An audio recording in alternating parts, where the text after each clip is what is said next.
Up next on Inside Story, we'll be looking at what we can do to keep our data safe online. What are some measures that we can take despite these things happening to continue engaging online while staying safe?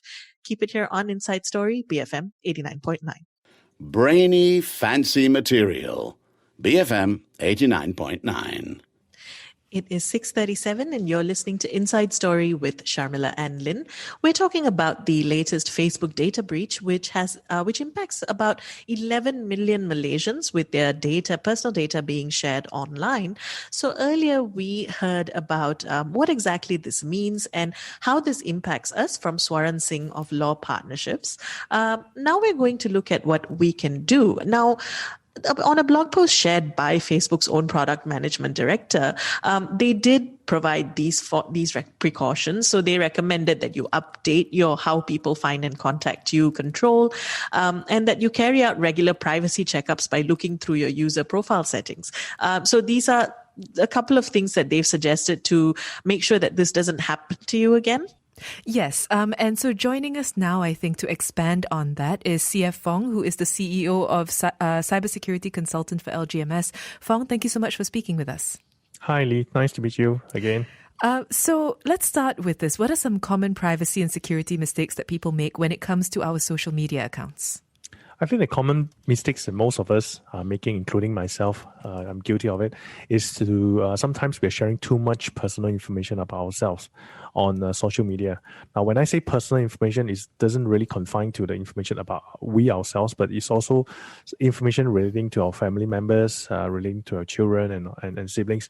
And when we're sharing too much of this personal information, that is actually giving a third party the opportunity to do a detailed profiling on us, on our financial status, on our social circle, who are the people we're mixing with. In fact, this is how the way technologies have changed how we behave. For example, I just give a very simple example. It's just like before the times of social media, when we plan to have a whole family trip, right? We wouldn't publish the news about our family trip onto a piece of paper and then hand it out to all of our friends and neighbors and even strangers on the street, right? So, but things have changed. I mean, technologies have changed the way how we think. And in a way, we are doing the same thing now when we are posting all this information on the social media about our family trip and how long are we going to be away, and we put it on our social media. And while we are traveling, we are shooting pictures of we're having a nice meal, we are having fun in the different foreign countries, and we are sharing all this on the social media. And in a way, this is actually, it's the same like we are telling the whole world, we are not at home, please come and visit our house. And this is the thing that a lot of us, because of the age of social media, it has changed the way how we think about security. So something that we need to really keep in mind of, to be more careful when we are sharing something on the internet. So when it comes to our digital accounts, how can we secure them? Well, I think most of us, we have a password, right? Now, having a secure password is one thing, and we also have to make sure that our passwords are up to date. Even me myself as a security practitioner, I used to have one password to access all different accounts. Now, this is a very, very dangerous move because you see, our password have a lifespan. Our password we just have to look at it from a worst case scenario. There will be a chance where our password get exposed. Either when we use a social media platform and then somehow or rather this social media platform suffer a data leak, and then somehow on one way or another our password was leaked out. So we have to plan for the worst, that our password can be exposed someday. So it's always good, right? Always good to choose a secure password, and it's always good to remember that our password has a lifespan. You need to change our password on a regular basis. Now the question is, how regular is regular, right? So it all depending on your personal risk profile, and I personally will change my password almost like half a year once. And if you are accessing some e-banking platform which require you to have a higher security, maybe you change it on a quarterly basis. But just bear in mind that password has a lifespan. Now, another thing that a lot of platforms and apps now ask is for people to turn on two-factor authentication, which means, Yes. You log in with an ID or password, then you have to use another piece of information to identify yourself or open the app, etc. Is this something that you would recommend doing? I would say absolutely yes. If there's any social media platform that give you the opportunity to use two-factor authentication, you should 110% use it, right? Because two-factor authentication is, in a way, is a guarantee that, if the worst case happened, your password got compromised, someone found out about your password, that someone still has to have access to the other factor that allows him to authenticate himself. So if there's any ways that for you to use two-factor authentication in any platform, particularly social media platform, right, please enable that. I think most of the social media platforms today have two-factor authentications like Gmail, your Facebook, even WhatsApp. We just need to enable that. And let's say we find that our accounts have been compromised. How should we respond? Well, I think the first thing is sometimes when our social media account got compromised, we may not be the only victim. You see, when someone took over our identity on the social media, our friends, families who are, who have previously have connection with us, they may be the victim as well, because the scammer, whoever who took over your account, could have leveraging on this relationship and conduct their scams and whatnot on these people who are connecting to you. So I think the first thing to do is when your account was compromised, I'm assuming that we're talking about Facebook or Instagram and all that, right? So the first thing to do is to report it to the platform owner, like Facebook, Instagram. The second thing is to notify your friends and family who have actual connections with you, letting them know that your account has been taken over, and ask them to be more careful and be more diligent.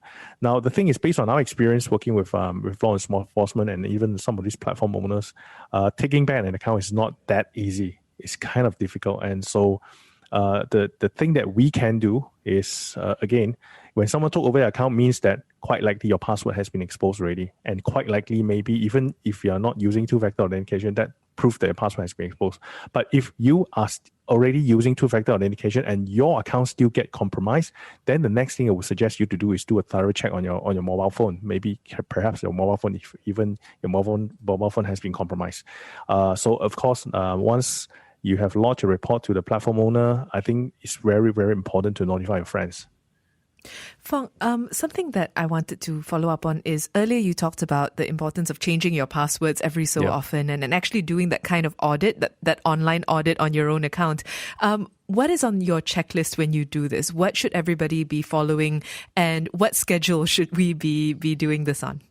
Well, there's no one-size-fits-all kind of a solution, right? So the more important thing is that some basic principle when we talk about password. Now, number one, the password should not be something that easily guessable. Again, when I say not easily guessable, it doesn't mean that the password cannot be easy to remember. Now, a good password has to be easy to remember, but hard to crack. Now, what do I mean by easy to remember? Like if you pick a phrase like I love Gmail, for example. I love Gmail is a phrase that it easily comes to you, and then probably you use this as a phrase to log into Gmail. But if you use the phrase itself just as in English, it is insecure. Consider easy to crack because it's just letters, right? So first of all, come up with an easy to remember password first. So let's assume that we have picked this as an easy to remember password. I love Gmail, right? So the next thing I would suggest you to do is make it hard to crack. So how do we make it hard to crack? Like if you look at the words "I love Gmail," if you see the vowels, just replace it with numbers. Like AEIOU, replace it with numbers, and at the end maybe add an exclamation mark or double quote or whatnot. So this itself make the password hard to crack, and then you will have a password that easy to remember but hard to crack. And you can apply the same principle for other types of accounts. Like I said earlier, we should not use the same password for all different accounts. So assuming that you have a Gmail and then a Gmail account, then you use this password, I love Gmail, right? Obviously, don't use this password. This is an example.